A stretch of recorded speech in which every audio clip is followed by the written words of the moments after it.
রবিবার এক অনুষ্ঠানের মধ্য দিয়ে স্টেট গেস্ট হাউসে Tripura civil service officers institute এর পক্ষ থেকে এক স্বেচ্ছায় রক্তদান শিবিরের আয়োজন করা হয়।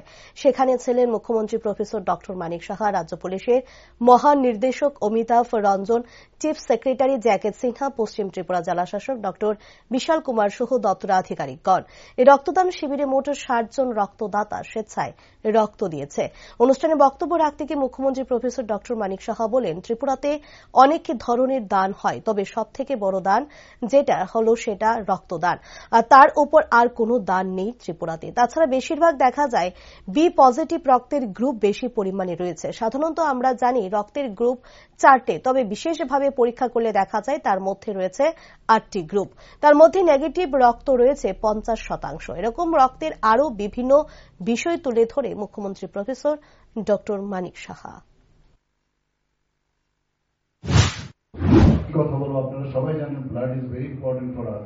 আমাদের এখানে অনেক ধরনের ডোনেশন হয়, কিন্তু যত ডোনেশন আছে তার মধ্যে ব্লাড ডোনেশন হচ্ছে একদম পিকে, এর উপর আর কিছু হয় না।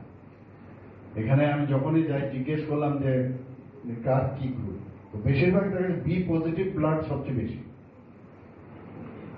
কিন্তু আমরা খুঁজি ও নেগেটিভ ব্লাড আছে কিনা। আছে ব্লাড ব্যাংকে, আপনারা জানেন যে আমাদের 14টার মতো ব্লাড ব্যাংক আছে, 12টা আমাদের সরকারি আর 2টো বেসরকারি, 7টা সেপারেশন সেন্টার আছে। তো সেই জায়গার মধ্যে দাঁড়িয়ে আমরা ব্লাড ব্যাংকে যদি ব্লাড থাকে তাহলে ডাক্তারবাবুদেরও সুবিধে হয়।